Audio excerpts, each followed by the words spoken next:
Alrighty, dudes, so what's up? We're back again, this time with another Moonkin Monthly. Today, we're going to be looking into patch 8.3. It is currently 2-ish weeks away, so we're going to talk about a few things about, like, kind of what to expect on the patch. Just, like, a little bit about Mecha Gong, a little bit about corruption, some stuff about essences, horrific visions, and then we're going to do a State of Moonkin prediction stuff. So, we're going to talk about just a little bit of everything. Of course, not everything is 100% finalized, subject to change based on just buffs, nerfs, stuff like that. But what I'm going to be talking about is the state of the game currently and what we are looking to expect, especially super early on right now. So, with that being said, let's jump into our patrons before we jump into the video. So first off, we have Wanja Beats, Arui, Gesu, Guartho, H3, Element, Krona, Lashy, Lunor, Mordia, Mr. Sliggy, Pixel, Cero, Solanus, Sauerkraut, Star, Tiggs, and Alija. So, big ups to all of those guys. Thank you guys so much. Alrighty, so let's start off, first off, with Mecha Gong. So, Mecha Gong is being split up into Mecha Gong City and Mecha Gong Junkyard. Basically, the city is mostly just bosses. It's like the Upper Karazhan-esque dungeon. It'll be very little trash and mostly bosses. I would say that City is fairly fun. Some of the trash is kind of hard to deal with, but it's definitely like you see it once and it's not that bad anymore. The blobs, you're like able to line of sight them whenever they're looking to explode. That's fairly important. Some of the robots, whenever you're dealing with them, they can be fairly obnoxious, but just like a clear understanding of where to use your awakened pylons to be able to manipulate and move through that instance will make that dungeon fairly easy to deal with. Speaking of the Awakened to Fix, I'm definitely going to be making an Awakened to Fix video in the next couple of days explaining Awakened in a little bit more depth than currently stands on this channel. So definitely be looking out for that. But as it currently stands, Upper Mecha Gong, basically you should be looking to skip the very last trash pack before King Mecha Gong. And then beyond that, using your pylons just to kill the bosses, just to kill the mini bosses to where you don't have them spawning with King Mecha Gong is pretty important. Beyond that, any other tips that I would have, basically making sure that you dodge the Magneto arm on King Mecha Gong, because the suck on it's pretty bad. Don't get hit by the fire on the third boss. I actually don't know the third boss name. The little spinning fire thing, though, is pretty trash. That fight's actually really fun, but just make sure you don't get hit by the spinning fire thing or the little blades, the saw blades that cut through the middle. Flame Jet on the first boss, no mercy for you and whatever Pummeler. Seems fairly overtuned, but you're a Moonkin. If you're really worried about dying, you can play Guardian Infinity and Switch Hitter and deal with the Vent Jets really easily. Let's talk about Junkyard, or Lower, or whatever you want to call it, or Outer. It's awful. There's a lot of do not pull mobs, and I would be very cautious about going in there early on if it doesn't get huge nerfs coming into the patch. I would be very, very cautious about going in there at all. Even though you really want the rings come patch, because basically the if or rings are going into Mecha Gong, so the rings will be really important. I don't know if I'd advise even going into Junkyard, even with how important those rings will end up being. It is really bad right now. And the 2 times that I've zoned into it, we have done 15s without affixes, which in all fairness, that's about equivalent to like a 19.5 on current standing, but it's a 15 without any other affixes aside from Awakened. And we've depleted both of them by like 55 minutes. And these are with people who do Mythic Plus a lot, so 10s are going to probably be really, really rough. There's a lot of trash that is hard to navigate through there. So just be cautious if you do want to venture into there. I would say that you probably want to venture in with a bunch of guildmates that you're all in voice with, only on a 10. And just... Because you have to do it on a 15, right? So they're changing the gearing to where you have to go to 15s to be able to get 5 item levels higher than Heroic from the end of dungeon rewards. But I don't feel like Mecha Gong Junkyard is doable on a 15. I'm trying to think. I don't know, man. That dungeon is really rough, though. It's one of those things that, like, once you get more gear, it'll get... Not that dungeon, but once you get more gear, 15s will be easier, like, straight across the board. Like, every dungeon will be way easier on a 15.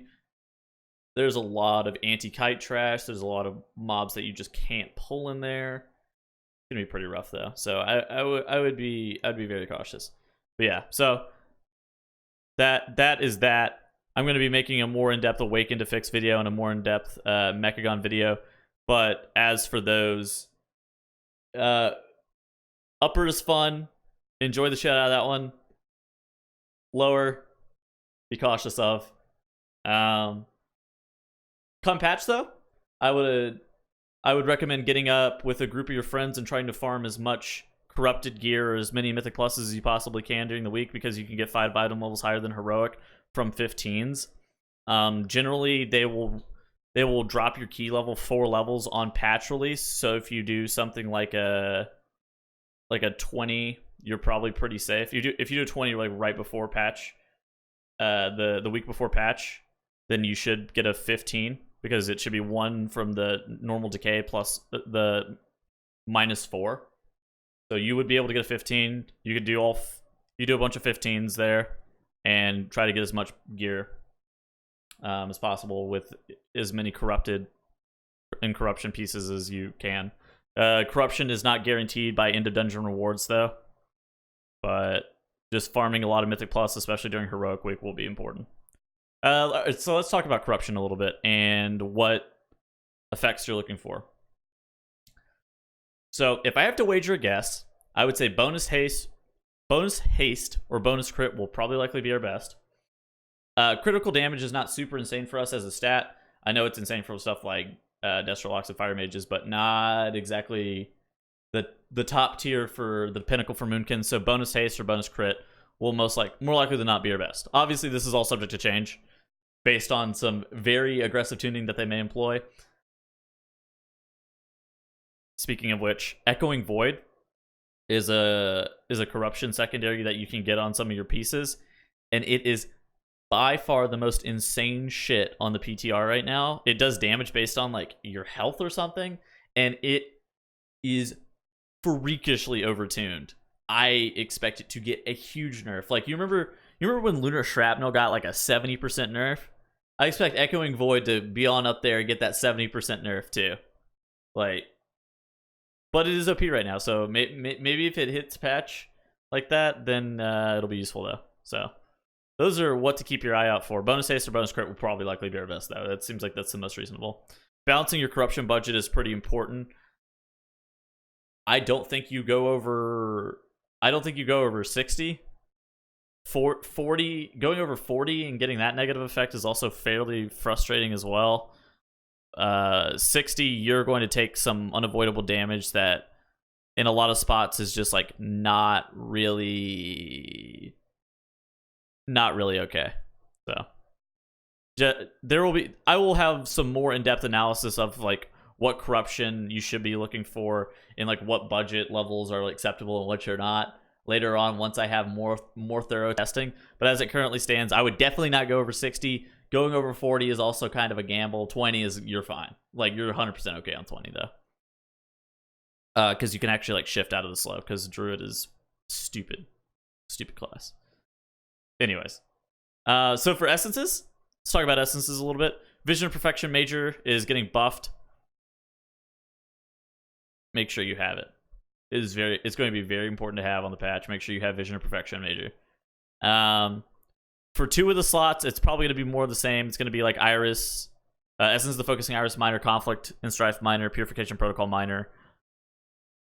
And the 3rd slot's probably going to be one of the minus corruption traits. I'm not sure which minus corruption trait exactly. I would be looking out for some of the guides for that whenever that stuff gets posted. They're implementing stuff in a simulation craft.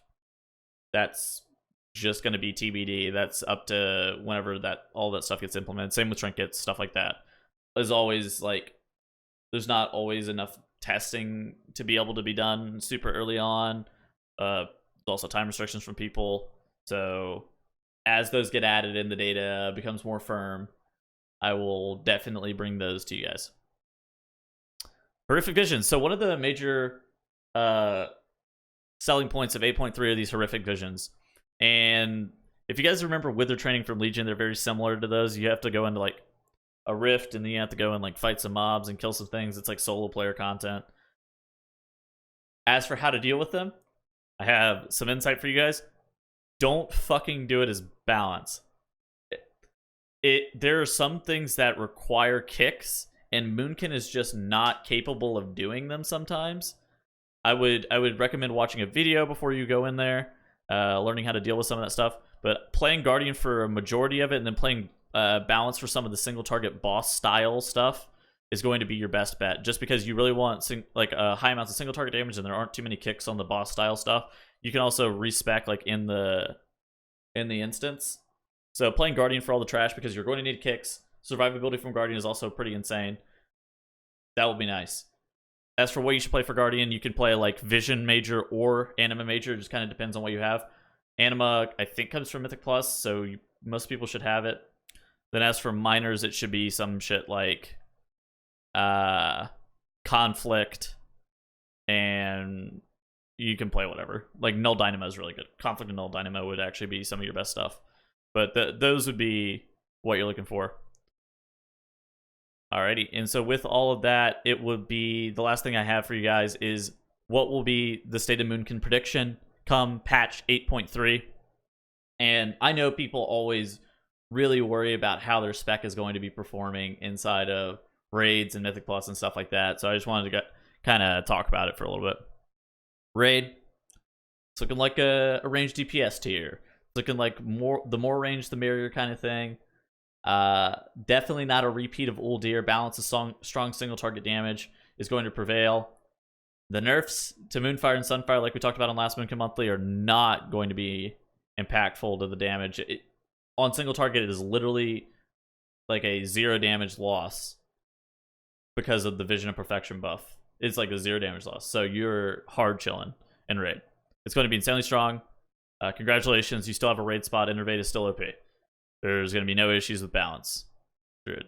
Also, insane defensives with Guardian Affinity and Switch Hitter is always just like occasionally just fucking broken because avoidance is a stupid stat. Also, Bark Skin being on a minute cooldown is really good. Mythic Plus, it's going to be a little bit different. So I would, if I had to put money on it, I would say it's probably going to be more the same in terms of where it sits in like the current meta and like the current hierarchy of ranged DPS. It's definitely not going to get promoted into like a must-have.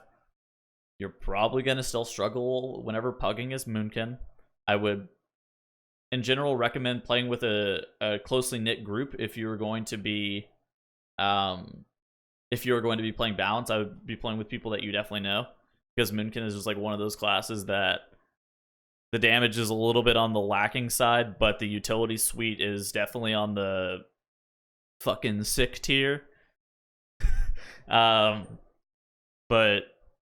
yeah, I would definitely be recommending play with people in voice. Balance gets way better once you start getting up to higher levels of keys, as it always is. Solar Beam and Trays are just OP once you start getting on higher levels of stuff.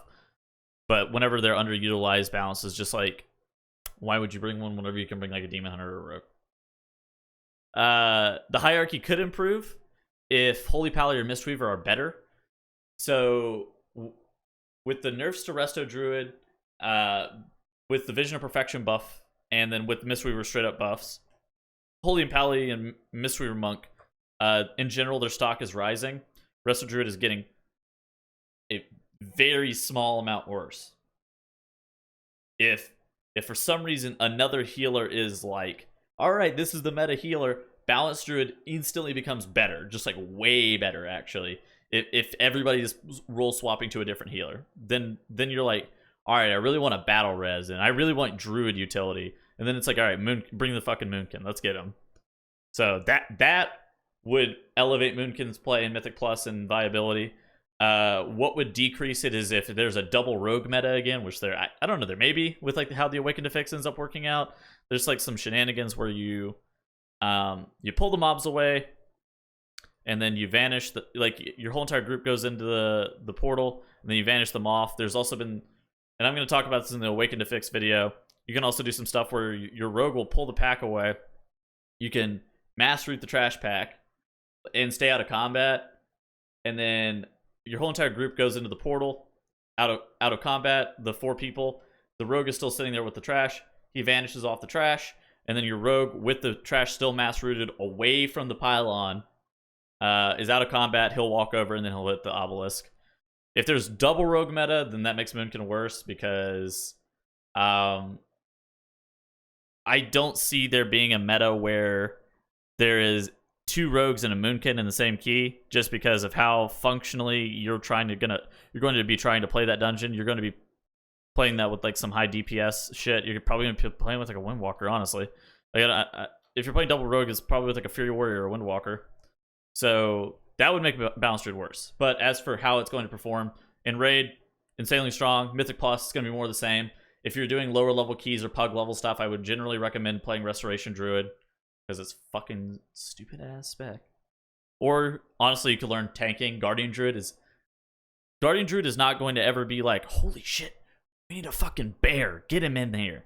But if you're looking to get into Mythic Plus and you are sick of being stuck in LFG for extended periods of time, picking up either Guardian or Restoration may be a good option for you. So, and that is that.